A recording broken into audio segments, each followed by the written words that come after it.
All right, today we're jumping into a really profound take on courage, and it comes from this unique journal entry.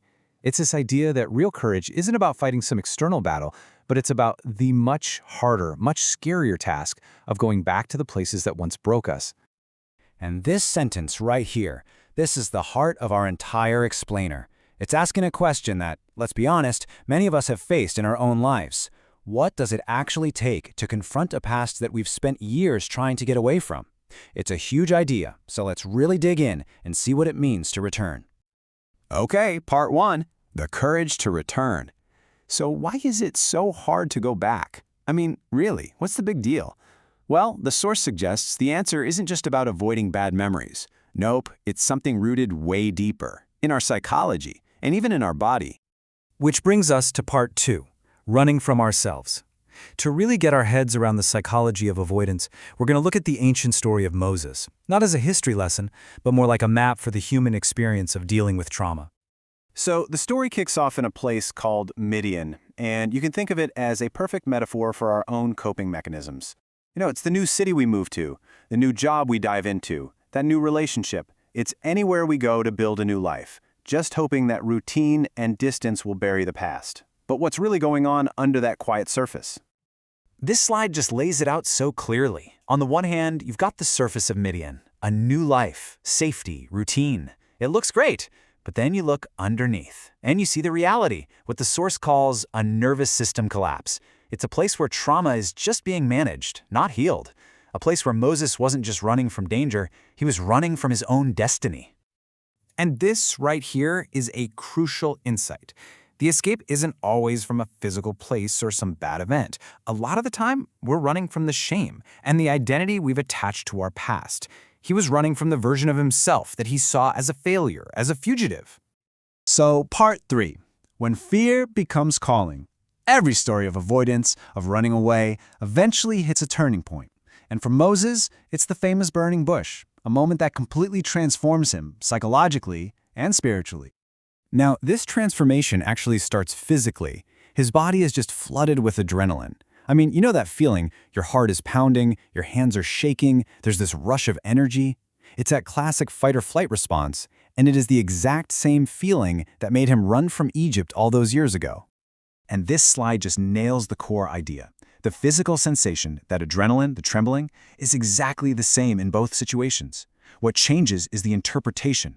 Before, that feeling meant danger, get out of here, but now it gets reframed to mean purpose, step forward. Same sensation, totally new meaning. The source actually has a name for this process. It calls it integration. It's where we learn to stop letting our past trauma write the script for our physical feelings. We learn to reinterpret those signals, not as a warning to run away, but as an invitation to step into something bigger. Okay, part four, anatomy of an excuse. So if Moses has this powerful, life-changing moment, why does he immediately start making excuses? Well, this is where we get to see just how loudly that old trauma can still speak. I mean, listen to his objections. Who am I? What if they don't believe me? He even tries to pass the job onto someone else. On the surface, this just looks like a lack of confidence, right? But the source shows us there is something much, much deeper going on here. And here is a game-changing perspective. His rigidness, his arguing, it wasn't rebellion, it was self-preservation.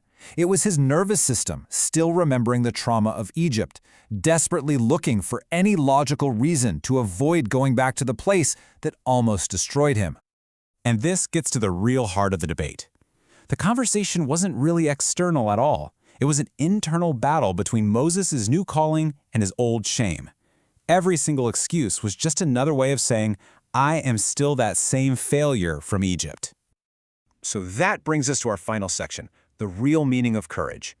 This whole intense struggle leads us to a really powerful and, frankly, a new definition of what courage is. And it's not about heroic strength, it's something else entirely.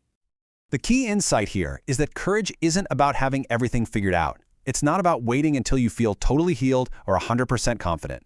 Courage is relational. It's found in having company, in not going alone, rather than in being some flawless, self-sufficient hero.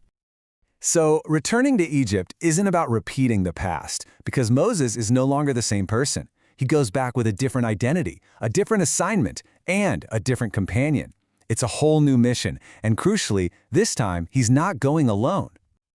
Okay, so let's distill this whole thing into a new model for courage. Step 1, face the place you once failed. 2, reinterpret your body's fear signals as a call to purpose. 3, go forward with your weakness, not in spite of it. 4, understand that courage is relational, it's not a solo act. And 5, begin before you feel healed. The calling is the healing. And that's the final question this whole thing leaves us with. It challenges us to see our past not as a life sentence, but maybe as an invitation, an opportunity to return with a new identity and a new purpose, and to fundamentally rewrite the meaning of our own stories.